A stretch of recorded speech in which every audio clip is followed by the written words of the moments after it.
Hey headphone people and gamers, welcome back to the channel. MrAyrit here. Today we got a gaming headset review. This is the Razer Black Shark Pro. Okay, so there's a few iterations of this. I'm not really sure which gen this is. I think it's maybe Gen 2. It's not the latest version. So what this is it's a wireless headset some of the time, and it's supposedly compatible with, you know, most systems, and you know, I guess the real question is, you know, does it offer a good value for what it is? Is the sound quality decent? Does the wireless work good? Does the mic sound good? All that stuff. So let me start off by saying that I've done a couple of gaming headset reviews. One was the PS5 like Pulse, I think it's called, like the new PS5 like white one. That's trash. Don't get that. You can check that review out. It's linked below. So this is maybe for somebody that's looking for a wireless option for their PS5. This is maybe one to look at, right? The other gaming headset that I've done recently is the Turtle Beach Recon 500, and I actually really liked this gaming headset, especially when it can be bought like open box Amazon, like $30, maybe even less than that, right? So this is a great budget option. I still think this is a great budget option. Now, this Black Shark Pro new price is very expensive, or pretty expensive. It's anywhere from like $150 to like $180. Please do not buy this headset for that price, okay? I bought it for I think $45 used open box on Amazon. It looks brand new. If you're gonna buy it, that is definitely what I recommend. Okay, so let's see what you get with the headphone, and then we'll talk a little bit more about quality and things like that. Alright, so first off, I'll just show you the box real quick. Okay, opens up. Nice foam inside, everything sits in there good, right? Nothing else to really say about it. It's a decent box and packaging, okay?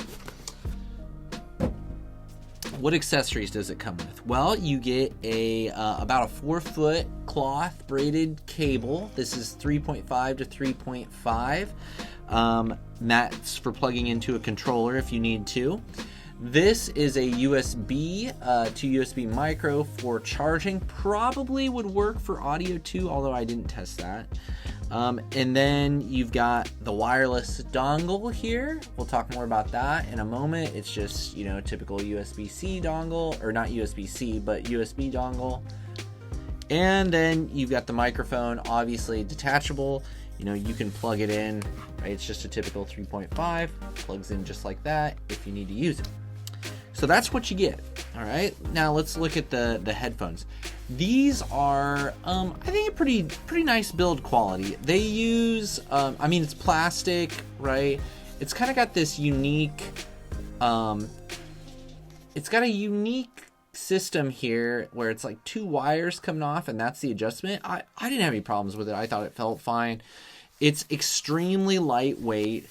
The padding is like a cloth material, which I think feels really, really good. It's pretty similar to the Hifiman Pally pads on like their new Sundara and the new oval style stuff.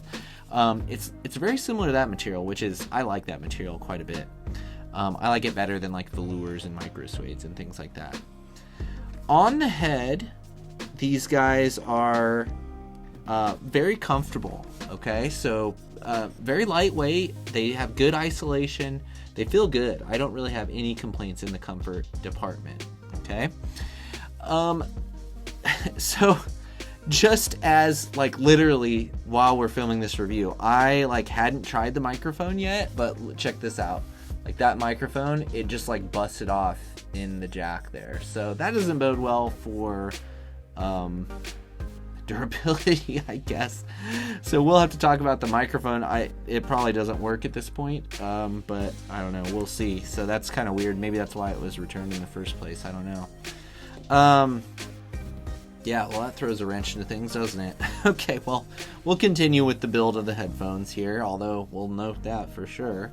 Right, you got the 3.5 in. Obviously there's the mic where it's stuck, charging port, microphone mute, and then power button to turn it on and off.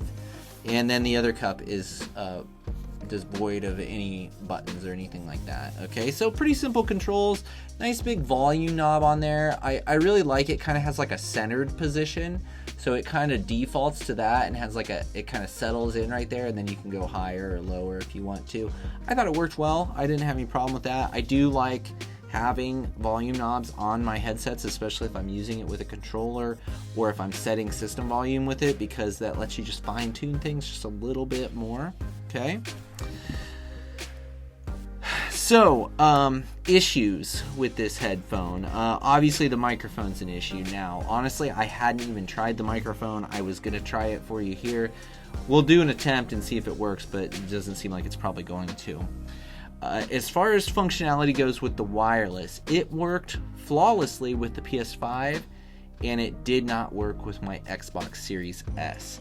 So I'm not sure if that's a my Xbox problem or if that's a this headset problem. It did seem like it worked at one point in time with the Xbox. Like it worked like once out of the, maybe half a dozen times that I tried to use it, which pretty much means it doesn't work, right? So wireless, fine for PS5, no go for Xbox. At least that was my experience with it. Didn't try it with PC because I got a Mac, so I didn't mess with that. How does it sound? Sound is pretty good, I think. I mean, it's not the end-all be-all for fidelity or imaging or soundstage or anything like that, but I think it's pretty adequate for like a $50 headset, right? Which is the price that I'm pretty much thinking of this as. For $200, I think it's pretty well outclassed, right? But it definitely sounds better than the Sony Pulse headset, in my opinion. It's way more comfortable. So as far as like if you're looking for a wireless headset with the PS5, this thing, until the microphone broke on me, seemed like it would be just fine for that use case, okay? Now, with the microphone breaking, that makes it pretty questionable, right? But as far as sound quality goes, what's nice about this headphone is it's pretty well detailed. There's definitely good spatial information, although I think maybe the Recon 500 still edges it out in imaging performance and just kind of overall immersion factor. The Recon 500 has a little more bass. It's a little bit cleaner, I would say. This is a little bit brighter tilting. And I really especially noticed, I didn't notice that as much when I was gaming, but especially when I started listening to music with this, I thought, well, it surprised me how good it sounded, but it still definitely has an emphasis on the higher end frequencies, things where you might find footsteps, reloads, gunshots, stuff like that, right? So it's definitely a gaming headphone tuning, but it has very well controlled bass. And it sounds, pretty decent all in all, even for music. It wouldn't be my go-to for music, but it's certainly better than a lot of gaming headsets I've heard. So I guess what it comes down to for me is I probably would just go with the Recon 500 if you absolutely don't, absolutely necessarily need like a Wi-Fi dongle situation. You don't mind plugging into a controller. If you're using PS5, this worked good. Doesn't work for Xbox. The microphone quality, I don't know. We can try a quick test here and see if it even works. I kind of doubt that at this point, but you know what? Let's give it a shot and see, and yeah, we'll see what happens anyway. Yeah, there's no way it's gonna work. I'm messing with it, trying to get the mic to fit back on there, and there's just no way that's gonna happen. So it's busted. I'm sorry, we can't do a demo. So unfortunately, I think for me, right, I'm gonna return this sucker. I was going to anyway, honestly, but now that the microphone broke, I'm totally gonna return it. I still think it's an okay headphone for the price if you pick one up for less than $50. Especially if you want a wireless for the PS5.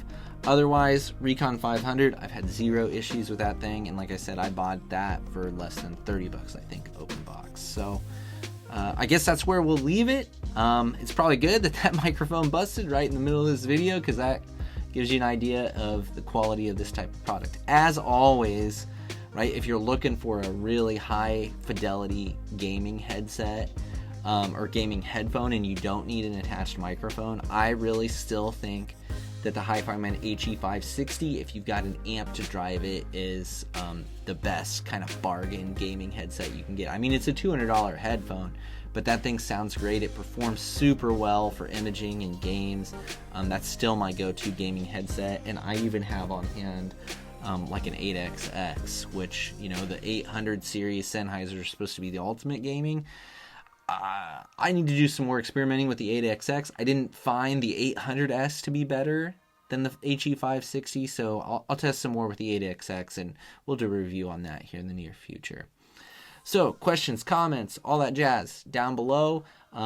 Like I said, I'm mainly a headphone channel here and an audio-related channel, but I do occasional gaming videos, and if you're interested in more audio stuff, you know, definitely consider subscribing and sticking around a little bit longer, checking out a few more vids. So thank you as always for listening and watching, and hopefully I will see you in the next one.